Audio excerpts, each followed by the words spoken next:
Hi, I'm Melissa Maker, founder of Makers Clean, and I've had a cleaning company called Clean My Space since 2006. And I get asked very often, what is my daily cleaning routine? Because I must have it all figured out. And the truth is, a cleaning routine for someone is a very personal thing, almost like a vitamin regimen, if you will. You know, it's different for me than it is for you.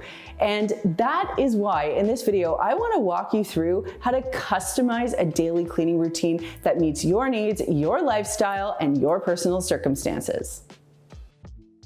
The first thing we have to establish when we're setting up a daily cleaning routine or this series of daily habits is your home's baseline, or where you want your house to be every day on average, okay? Now, this isn't someone else's opinion of what your house should look like, or what you were taught as a child, or what some external influence is telling you they think your house should look like on a daily basis.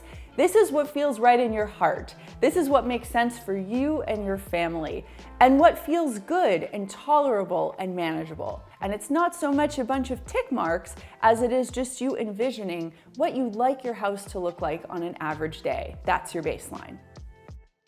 MIAs is a term that we've been talking about for years here at Clean My Space. It stands for most important areas, and these are the areas that I want you focusing your cleaning efforts on. If an area gets your blood boiling, if it's a mess, that's an MIA. Maybe it's your office because you're in there all the time. Maybe it's your bathroom, your kitchen, or your front entryway. If it's messy and stresses you out like big time, you can viscerally experience the stress in your body, that's an MIA. Another thing that we can consider when we're planning our daily cleaning routine is our lifestyle and lifestyle factors. Kids, pets, and partners. Are they helping with the mess, or are they creating more of a mess?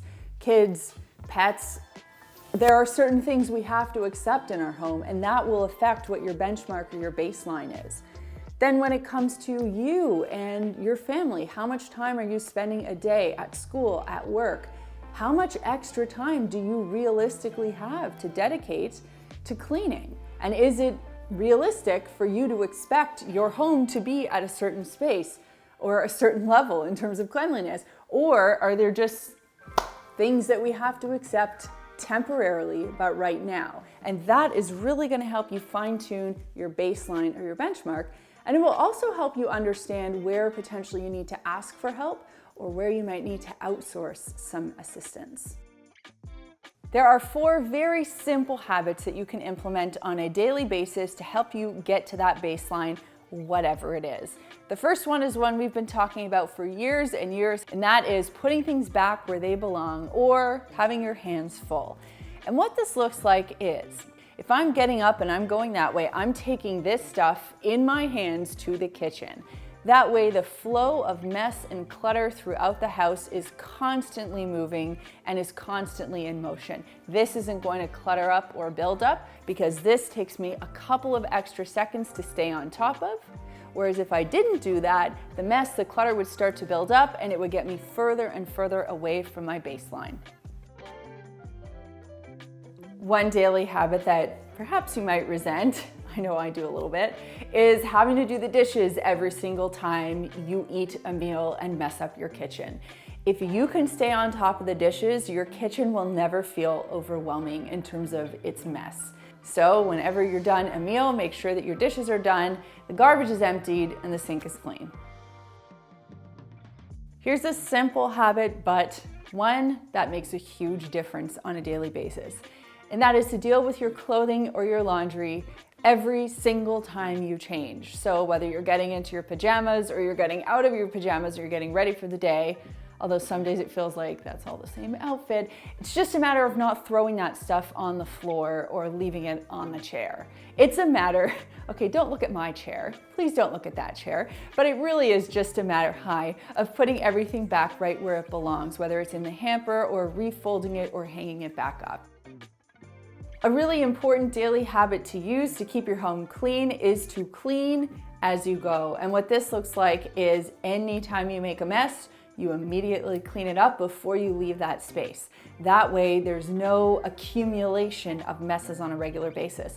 That doesn't just mean putting your dishes in the dishwasher, but it also means sort of wiping surfaces down.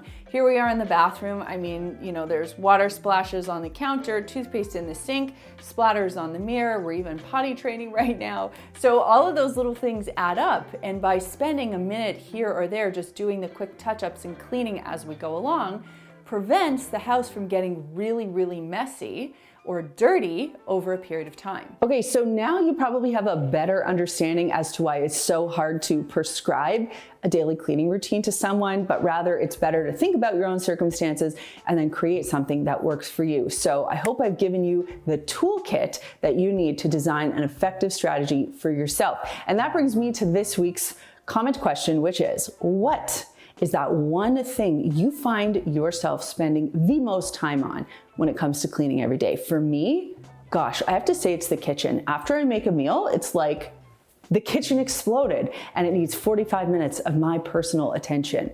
One day, I hope to shave that number down to maybe 30 or 20 minutes, but until I get there, I know that a chunk of my day has to go into getting my kitchen back to normal. But let me know what eats up the majority of your daily cleaning time in the comments down below. If you haven't done so already, make sure that you subscribe to the Makers Clean channel. Thanks so much for watching, and we'll see you soon.